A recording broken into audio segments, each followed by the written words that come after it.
Yo, yo, yo. Welcome back to another Gwent card review for the Claw and Dagger card drop coming this coming Thursday. Today's Sunday. I'm a couple of days late on this one. I've been busy, and I figure, you know what? It's going to be a few days before we get new reveals, so I can take my time with this one.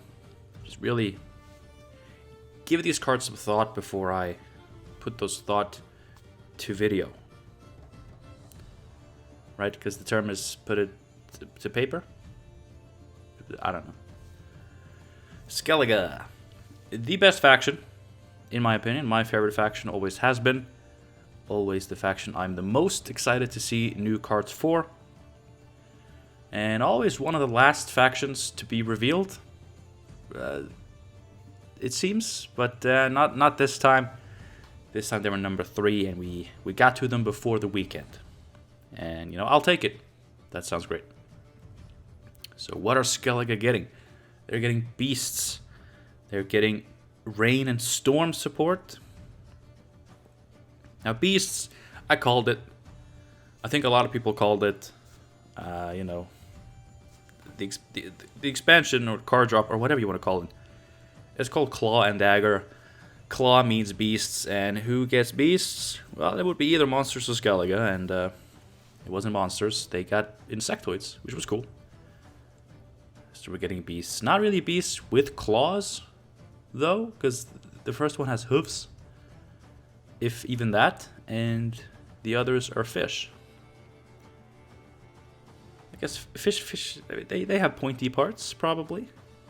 Teeth. Anyway, beasts. You know, we're happy to see beasts. I will admit, most of these cards were actually initially disappointing to me, and I think that's my expectations were way too high. And they were so big and so high that I didn't even know what they were. Like I couldn't have sat down and told you what I was expecting besides beasts. But there was just something about these cards that just felt like, oh, okay, sure. And it started even with this first one, which I know a lot of people seem to really like. And you know what? It's grown on me. It's not a bad card by any means. It's Kelpie. It's a 4/9. It's the epic card for Skellige. Deploy Spawn Rain on an enemy row for 0 turns. And that value is increased by 1 for each 3 beasts in your starting deck. So you can spawn up to 8 turns of Rain. If you have 24 beasts in your deck, that is not going to be optimal. I'm thinking 5 or 6 turns, so 15 to 18 beasts. I think that's a reasonable amount of rain to expect to get value from consistently. It's a reasonable amount of beasts to put in your deck. You know, all these new cards are beasts, and rain decks already have a good amount of beasts associated with it. So 15 to 18 beasts shouldn't be a problem, and you'll get a decent amount of rain. And it also has an additional effect. Whenever an enemy unit takes damage from rain or a storm, boost a random unboosted allied beast by 1. So it's a payoff for playing a lot of beasts. Not just because you get more rain, but also the more beasts you can put on the board, the more you're able to boost. Because he cannot boost the same beasts multiple times. Except, of course, if they are damaged. Right, so Little Hofrua will... You know, you can damage that by 4, and it can be boosted 5 times by Kelpie. That's a really neat synergy there. Because they are both beasts, they are both rain-related. And now they also have this additional synergy. Where the Little Mermaid can be boosted by Kelpie more than the one time that I expect most other beasts to be able to be boosted. Of course, if you have other means of self-wound, you can set beasts up to be hit again, or boosted again, not hit again, but boosted again. But just to have this, you know, this really cool bronze. I'm a big fan of Little Hofrua, and it's a staple card in Skellige, basically. It's a really good card for 4 provisions. And you know, in a rain deck especially, I'd imagine you're going to want that card. And now we have actually even more incentive. And that's really, really good. But yeah, it encourages beast spawn, or swarm, rather. Beast swarm in a cool way. You know, it's not just boost all your beasts by 1. You know, it's this continuous effect that will not be worth a lot if you only have a few beasts. If you have many beasts, you can rack up a lot of boosts. That synergizes well with the leader, Rage of the Sea, because in addition to spawning a decent amount of rain, it also will spawn 2 sirens for you, which are up for the boosting, which is really nice. Cards like Tears of Siren and Fulmar also spawn sirens. So it's a cool way to add additional synergy to several existing rain cards. And obviously, I actually almost forgot to mention this just now, but Melusine is another beast that spawns rain and damages herself. So she will also be able to be continuously boosted and just keep an unboosted allied beast on your board at all times for Kelpie. So, you know, she's like the big deity, right? She's the big rain goddess beast. And for her to have this, not unique because there's another card that has it, but rare synergy. It's really nice. So, you know, when this first was released, it seemed like just, or not released, but revealed. You know, I felt like, okay, it's just like, put a bunch of beasts in your deck, spawn a bunch of rain, and then it's a healthier version of Messenger of the Sea, maybe? With the boosty part here. But as I saw more of the synergies and just thought more about how this card would actually work in practice, it grew on me. Like the design is actually a lot more neat than I thought, and I think it's a powerful card, not too strong, and you know, because of its condition, like the only way this reaches those large amounts of points is if you have a bunch of beasts in your deck. So hopefully golden necro decks just won't, I mean, they have some beasts, but hopefully they won't justify enough beasts to ruin this card for me. So Kelpie, I'm actually really looking forward to trying this card. The art is beautiful. All the arts have been good, and Skellige arts are always good. We're gonna see some good art today. But yeah, Kelpie is actually really cool. So I'm looking forward to messing around with it a little bit. But I will say, this beast support, it's rain support. On one hand, you have Fulmar, maybe my favorite card in the game, getting some potential support here, because he spawns rain, he can spawn storm, he spawns a beast, and he is a cultist, which will actually matter, because if you want to play Melusine, like, you need a handful of cultists to be able to refresh your order, or else she's not really going to be worth it a lot of the time. So you do want some cultists as well. Fulmar fits the bill perfectly. And if this brings Fulmar up to a playable level, or if this patch actually will bring a buff to Fulmar, which would be even better, that's great. I love that. On the other hand, there's another card in the same archetype that I really, really don't like, and that is Messenger of the Sea. I don't like that card. It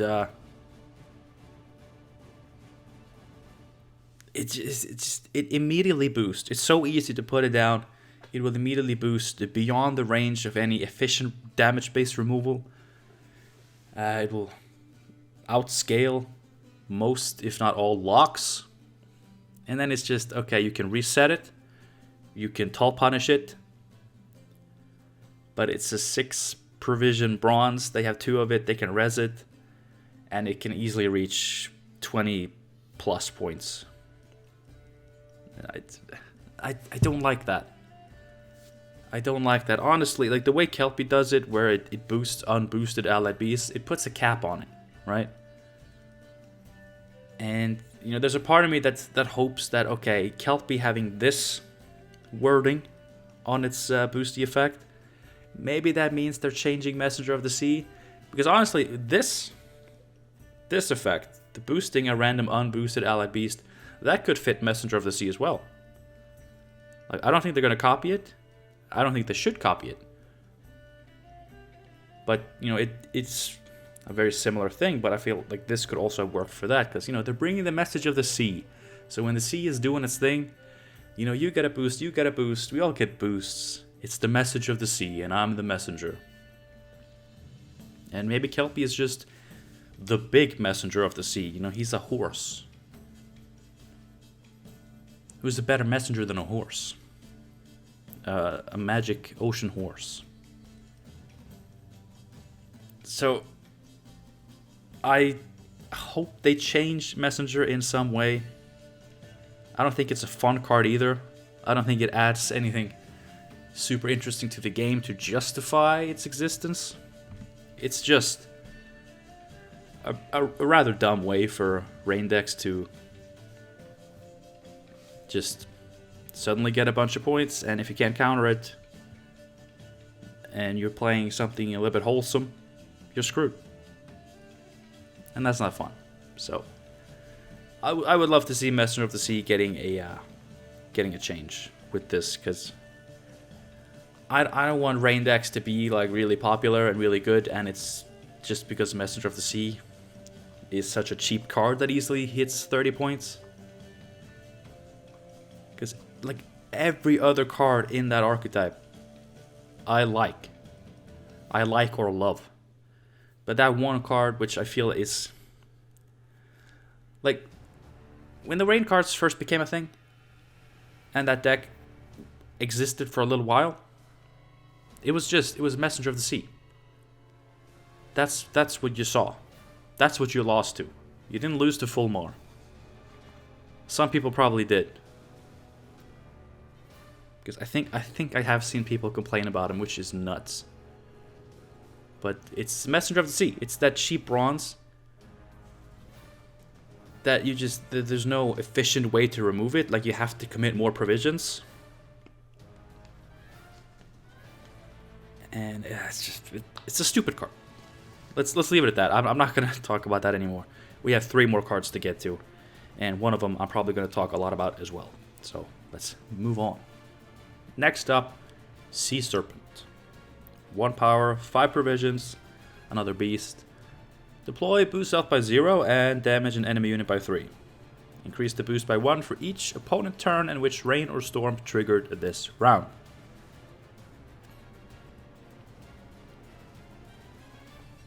So, the ceiling of this card is 13. 13 for 5. That's good. That's good. I mean, we've seen that before. Deranged Corsair, pre-nerf, was 13. He's now 12. Still really good. The difference. Deranged Corsair needs 3, maybe 4 turns to get his full value. I'd say his floor is 6. And again, like he works in shorter rounds. Like, you need 3 or 4 turns to get that value. I mean, you also need some setup on the rows. So you could argue he needs even more turns a lot of the time, but that's what he needs. For this to be 12 points, it needs 9 turns. 8 turns where your opponent has had rain or storm triggered on their board. And then, you know, a turn for you to play this for 12. That's a lot of turns. That's a big requirement. I mean, the payoff is pretty huge. Like, if you can get this, I mean, anything like 10 or higher with this, it's going to be a good tempo bronze. But even to hit 10, you need 6 turns of rain to have triggered. Within the same round. And that's crazy. That's crazy. I mean, with a rain deck, you are going for longer rounds, you know, to get value from multiple other cards in your deck. So it does fit your ideal round scheme, but it can fall so short. It actually, a thought that just hit me, it reminds me of Doppler in a way, where, you know, it's obviously, it's not the exact same. It's far from being the same as Doppler, but just in the sense that, you know, I've played decks with Dopplers, you know, 2 copies, because I don't like running 1-off bronzes. I think it looks ugly. I know I'm weird that way. With 2 Dopplers, you know, I noticed is not good, because if you don't draw them both round 1 and play them both round 1, the other one is basically a brick. Because, like, you just get forced into situations where you're lucky if it plays for okay value, but you're always running that risk of it just being a 4-point card, 5-point card. Like, maybe 6. You know, and you thank the gods that you got a 6. Like, Sea Serpent is going to be the same way. And, like, imagine, like, how often, it's more often than you think that you'll be forced into a shorter round, and you're going to maybe draw some shit cards, and you press those mulligans really hard, and you end up with a Sea Serpent, and you're like, no. And you might get it to 7. You might get it to 7. And then you just think there are so many other cards that you would have just rather had, that honestly kind of serve a very similar purpose. Like, it doesn't serve a purpose. The only purpose this card has is it's a beast. Okay, many cards are beasts. And it deals 3 damage, which is actually somewhat relevant to another card we'll be looking at. But there are other cards that deal 3 damage. There are cards that deal more damage. Like, the purpose of this card is just, it doesn't have one. Besides sometimes being pretty big for a 5 provision card. You could easily run this as a 1-off. But the thing, like, this doesn't even get boosted by Kelpie, because it's not unboosted unless you play it as a 4-point card. It doesn't serve a real purpose besides sometimes being bigger than most 5 provision cards. And, you know, it's kind of like a 1-point per turn engine, right? Because it starts as a 4 for 5, and then it's boosted by 1 for each turn that there's rain triggering on the opponent's side. The difference being that this one, you don't play it as a 4 and then it gets killed. You know, you actually play it as just its final value. So, I don't know. Like, it's scary to raise the ceiling of a card like this, because yes, it can hit 13, which is good. 13 for 5 is good. But the floor is so bad, it takes so many turns just to be decent, like just to be a Bear Witcher. It takes 4 turns for this to be a Bear Witcher. And honestly, I'd say it has worse synergies than Bear Witcher. Like, the Beast tag, like, how important is the Beast tag? Probably not very, if we're being honest. Again, it doesn't even get boosted by Kelpie. which detracts some value from the beast tag. So I don't like this. Like I'll give it a go. I'll play one of these in my deck, no problem. We'll probably get it decently big and it'll feel good to play. But I just it doesn't do anything fun. It doesn't really contribute anything to anything.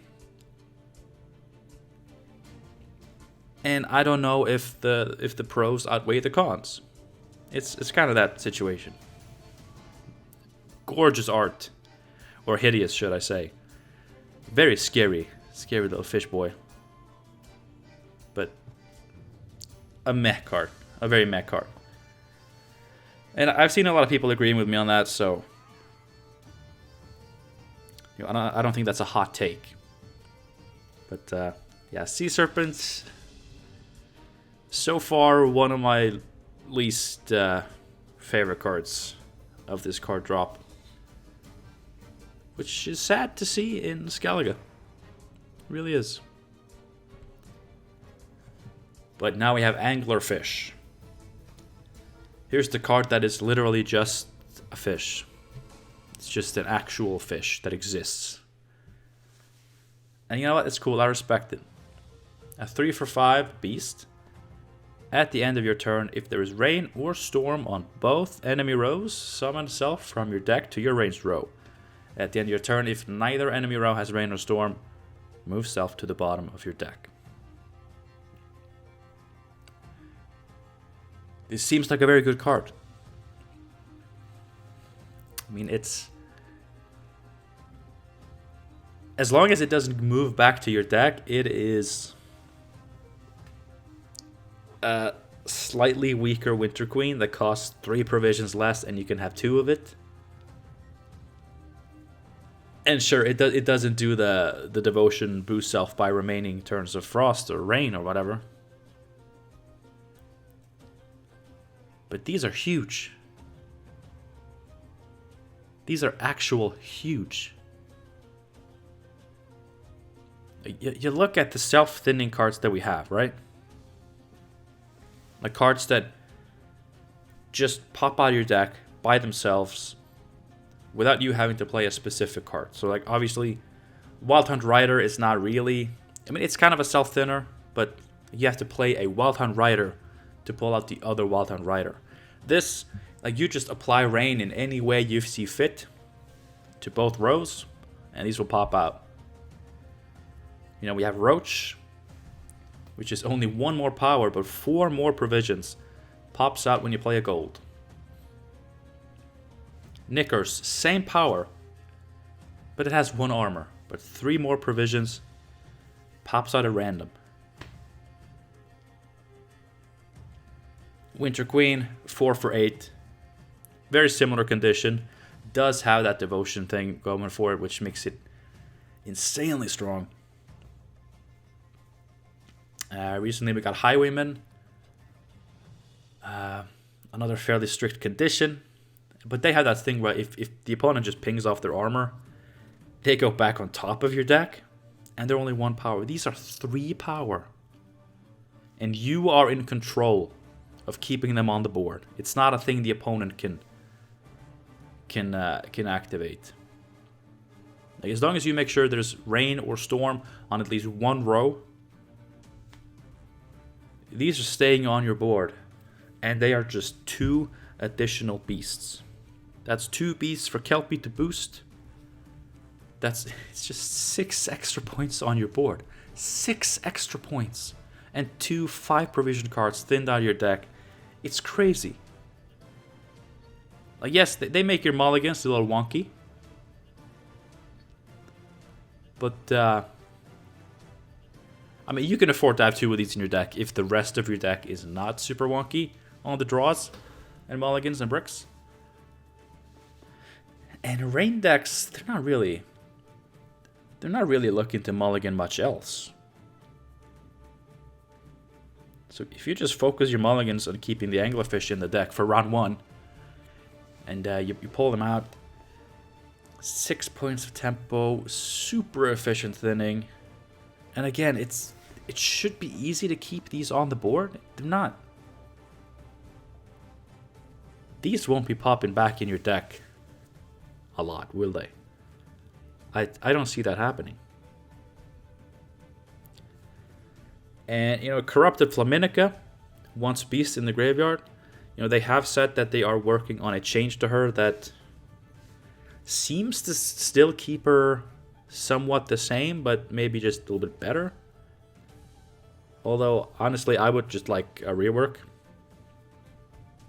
But that's just me. I don't find it interesting enough anymore to fill your graveyard with beasts. And now this card is 20 points. Okay, sure. Like, it's fine. I don't hate the card. I don't mind it. And if they do keep it somewhat the same way, Anglerfish is going to be good for it. But see, that deck already ran Knickers and Roach. And you're not going to run Knickers, Roach, and 2 Anglerfish, I imagine. Then you're going to really have to have some hand fixing. You could do it, but you would need some hand fixing. But you could just run these instead, and then you have basically the same deck, but with a lot of extra provisions, which could be nice. But yeah, Anglerfish just seems like a really good card. Like, really, really good. Like, are these gonna get nerfed? I mean, that depends on 2 things. Depends on the performance of this rain deck, and it depends on how well other decks can use this. I mean, you have to put rain on both rows, and then you have to make sure they don't go back to your deck. It's very restrictive. So I think this is yet another card that they can't just be thrown into a Golden Necker deck just willy-nilly. Although there are Golden Necker rain decks, which might love this. And you know, that's the type of deck that can get a card nerfed, even if the card is otherwise perfectly fine. So I could see these going to 2 power, actually. I mean, for 5 provisions. Like, we have so many 1-for-5s that, you know, do a thing. And, you know, basically just additional points thinning your deck. So these being 3. These could get nerfed. They could get nerfed. And the thing is, here's the thing. You know, I always say, if a card could get nerfed and still be played, it probably should get nerfed. Now, that's I'm generalizing. That's not always true. But you see my point. I think these would be really good, even at 2 power. Does that mean that objectively they should be 2 power? Nah, I mean, they could still be fine at 3. But the fact that I would easily play these at 2 strength makes it sus that they're 3 strength. That's all I'm saying. Last up, it's time to release the Kraken, boys. The Kraken is here. And this is just a cool card. That I don't think I have anything negative to say about this one. A 6-for-13 disloyal. Skellige has a disloyal unit now. Deploy. Move 3 enemy units to this row.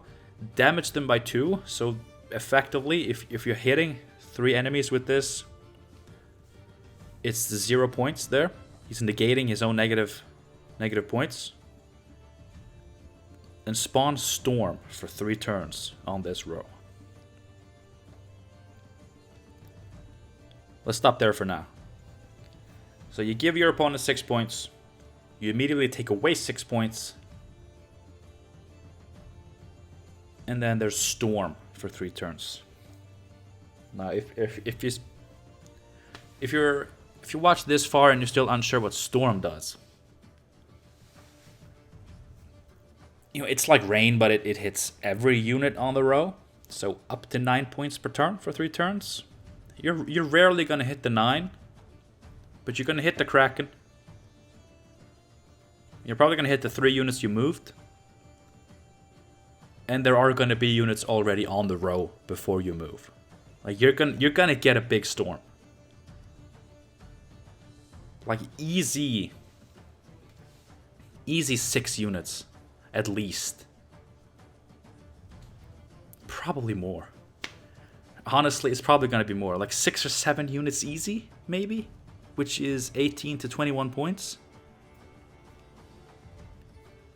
But it could be more. It could be more. And it's so badass. It's so badass. And then it has a Death Wish. So it's going to hit itself for 3 damage with the Storm. But if you can finish it off, and this is, you know, I said the Sea Serpent dealing 3 damage does sort of serve a purpose. If the opponent doesn't boost the Kraken, that 3 damage can kill the Kraken and trigger the Death Wish. So it's a little bit of relevancy. But Death Wish, summon self to the opposite row, so it comes back to you. And boosts self by the number of unique allied beasts.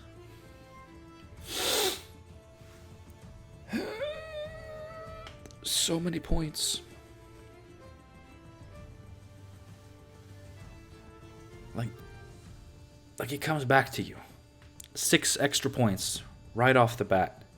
And then for each unique allied beast you have. And you're going to have a Siren. You're probably not going to have an Anglerfish because they come out round 1. And Kraken is probably a card that you want to save for round 3. But maybe you have that Sea Serpent, that 1-up Sea Serpent that killed off the Kraken. You have a little Hofre, you have a Messenger of the Sea, you have Fukusia, you resed Melusine. Okay, now we're up to 12 points. In addition to whatever the Storm did. That's pretty good. It's just a lot of points. Now, of course, you know, the Kraken can be kept alive. It can be locked. There are not a lot of cards that can lock allied units, but Dorgoray, which is definitely seeing some play, can lock your own Kraken. It can just be boosted. And if it does trigger the Death Wish, it comes back to you, and the opponent is able to kill it. It will come back to them. Now they may not have allied beasts, but that's still a big swing. Adding 6 points to whatever tall punish they may have to kill it. You know, so it's the Kraken. Like, it's cool because you can't really control the Kraken fully, or like you have to be pretty badass to control the Kraken. And it's just, it's so cool. It's so cool. Like people were speculating that the Kraken would be the big legendary, and I thought, you know what, that sounds plausible. That's gonna be it. And it was. And I was just hoping. I was hoping it's like, okay, it has to spawn Storm, right? It has to do something with Storm. And it did.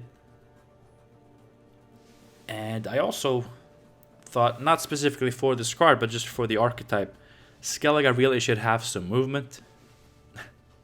And here we go. It's such a clean design.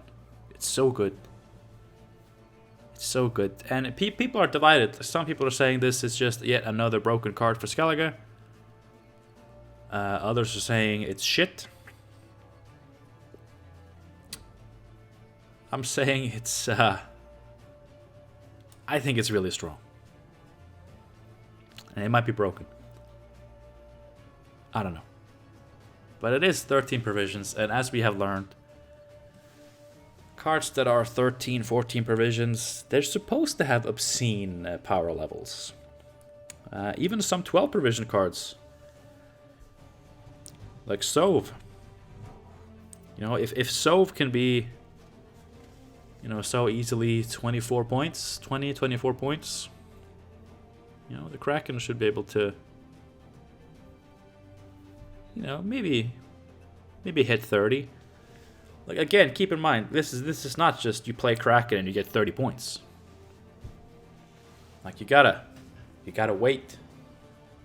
See how the enemy sets up their rows. Then you play the Kraken, you set up the whole shebang. Then you gotta wait 3 turns for that whole storm to fully trigger. And then you gotta somehow finish off the Kraken. Like, it's... That's something that it's hard to value. And I totally get that. I struggle too. Like, I cannot look at this card and see if it's actually good or broken or shit or whatever. I just know that this is not a card that you just play for an instant 30 points. It takes a few turns. It takes setup. You have to trigger the Death Wish. Like, there's a lot that you have to put into it. And so, you know, that value just... It's so hard to calculate. Like, how many points is this actually worth? How many points should it be worth, given the amount of turns it takes to actually fully get the value? It's really good, though. It has to be good. It has to be good. And, you know what, it's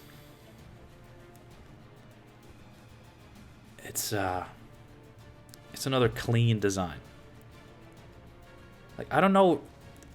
You know what, I know I said I didn't have anything negative to say about this, but I have one thing that's not really negative.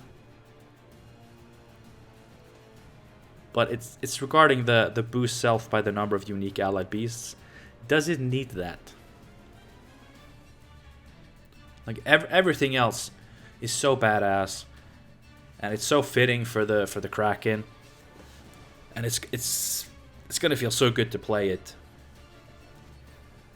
But I feel like just getting the 6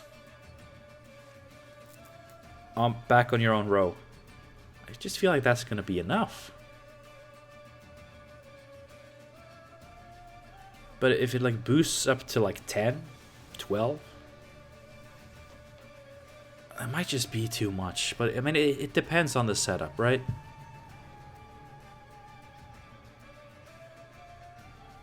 But that's the one piece of text that I feel like maybe didn't have to be there, and maybe you could clean up the card just a little bit extra, remove a little bit of text. The card would still be really good. Because I don't want it to be cracked. I don't want this to be OP in any way, because then I will feel bad playing it. And I don't like feeling bad. But, you know, we can try it out, right? We try it out. If we see that it is broken, I would rather they just remove that boost instead of doing anything else. Because there's not much you can do with this. If you increase its base power, yes, you're giving your opponent more points. But upon Death Wish, you get more points. So if you're able to kill it, it's actually buffed. And like, you have this thing where, you know, it does 6 damage on deploy, which is exactly matching its power. Like, there's an obvious symmetry there that they're gonna want to keep. And you can't really touch the amount of turns of Storm it spawns, because if you cut it down to 2 turns, that's such a massive nerf. That is not a 1-point nerf. That's not a 2-point nerf. That's a huge nerf. And it's already 13 provisions. Like, you could bump it up to 14, but I will hate you if you do. I don't want any more 14 provision cards. They're annoying. There's not much to go off of. Like, if this turns out to be OP,